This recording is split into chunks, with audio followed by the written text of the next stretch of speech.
So, what can we learn from the last time the Labour Party were in government between 1997 and 2010? I'd just like to reflect a moment. I worked in several regional development agencies at that time. I worked in Scottish Enterprise, London Development Agency, and the East of England Development Agency. I also worked in the think tank, the Centre for Cities, during this period. So, personally, I found RDAs full of motivated and professional people. Many of these people had 10, 20, and more years' experience. Of course, regional development agencies, the government organisations with all that entails, they could be entrepreneurial, but they had to abide by government processes, especially with regards to funding and funding approvals. But for me, regional and local economic development became a serious, well-resourced business. I knew I could do great work for them.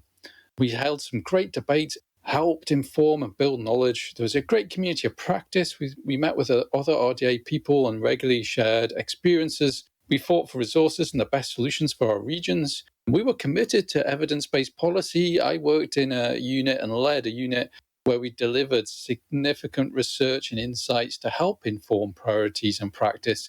And I liked the focus that RDAs had on delivery and results.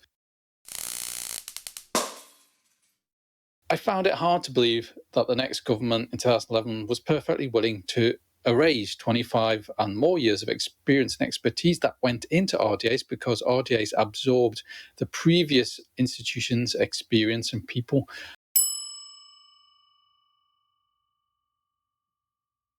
So what are the lessons for the next Labour government from its previous term in office? I think having clear goals and missions is important, being open about who delivers and how, because most of the delivery won't be Whitehall departments of civil servants. It's likely to be in local government and their contracted providers and the third sector. Labour government needs to listen to cities, localities, as well as your own experts in Whitehall. The Labour government wasn't very good at listening in its last term in office. It didn't really listen enough to cities or localities, didn't respond well. Co-production is essential. You need all government departments, local government, business on board and pointed in the same direction. You need to evaluate and review policies from the start. You can't just do this at the end of your term of government, because the narrative has already gone and been taken by the opposition, most likely. You have to learn from failure. Be prepared for failures, and you can't learn without failing.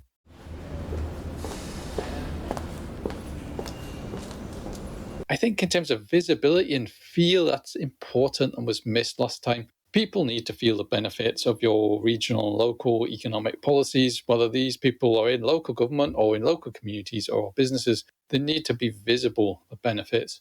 And you need capable, competent, energetic people who want to get things done to work in local and regional economic development. You need experts. You need a delivery-first attitude where it's all about delivering results, and you don't get caught up in esoteric debates about functional geographies, administrative boundaries, complaints that public funding is too bureaucratic. Let me tell you, I own a business. Applying for bank account, bank loan, equity funding, it's way more bureaucratic involved than any government grant I've ever dealt with. Also, the Labour government needs long-term commitment, but it also needs to adopt short-term tactics.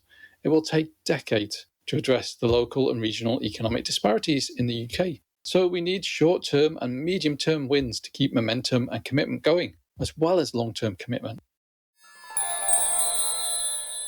Finally, I think the lessons for devolution in England to more local powers and control and economic development activities is that even if you have more powers and resources, you still need to have great ideas and delivery. What do you do with these powers and resources? You need great, energetic people who are experienced, who can deliver, and these people need to be curious and they need to search out the best solutions for your locality. You need long-term capacity and capability, and you need to win hearts in the short term and minds in the medium and long term. Devolution is an enabler. It's what you do with it that counts.